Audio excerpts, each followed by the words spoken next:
Thalassery കണ്ടിക്കലിലെ plastic സംഭരണ പുനരുപയോഗ കേന്ദ്രത്തിൽ ശനിയാഴ്ച ഉച്ചയ്ക്ക് 2:30 ഉണ്ടായ തീപിടുത്തം ഞായറാഴ്ച ഉച്ചയ്ക്ക് 2:30 അണയാതെ പുകഞ്ഞു.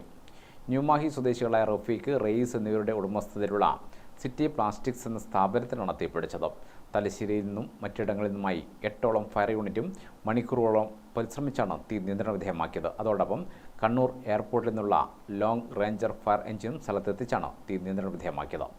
ഇനി തീ പടരില്ലെന്ന ആശ്വാസത്തിലാണ് പരിസരവാസികളും അധികൃതരും. ലക്ഷക്കണക്കിന് രൂപയുടെ നഷ്ടം സംഭവിച്ചതായാണ് കണക്കാക്കുന്നത്. ചിറക്കര കണ്ടിക്കൽ പാലത്തിന് സമീപം സിറ്റി പ്ലാസ്റ്റിക്സിലാണ് തീ പടർന്നത്.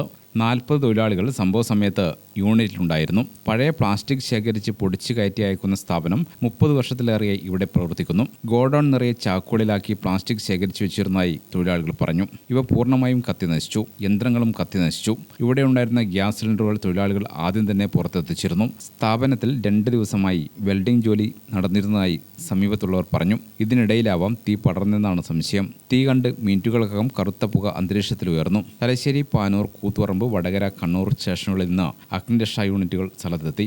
ജില്ലാ ഫയർ ഓഫീസർ അരുൺ ഭാസ്കറുടെ നേതൃത്വത്തിലാണ് തീയണക്കാനുള്ള പ്രവർത്തനങ്ങൾ നടന്നത്. ഞായറാഴ്ച രാവിലെ 2 യൂണിറ്റുകളാണ് തീയും പുകയും നിയന്ത്രിക്കാനുള്ള പ്രവർത്തനം നടത്തിയത്.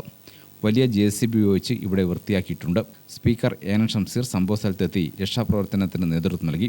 Thalassery sub collector Karthik Panigrahi, ASP PB Kiran എന്നിവരുടെ നേതൃത്വത്തിലുള്ള പോലീസ് ഉദ്യോഗസ്ഥരും പോലീസും രക്ഷാപ്രവർത്തനങ്ങൾക്ക് നേതൃത്വം നൽകി. സമീപ പ്രദേശങ്ങളിൽ കറുത്ത പുകയും പ്ലാസ്റ്റിക്കിന്റെ ഗന്ധവും വ്യാപിച്ചത് ജനങ്ങൾക്ക് ഏറെ പ്രയാസം സൃഷ്ടിച്ചു. ഇതുവഴിയുള്ള വാഹന ഗതാഗതത്തിനും നിയന്ത്രണം ഏർപ്പെടുത്തി. ഗ്രാമിക ന്യൂസ്, തലശ്ശേരി.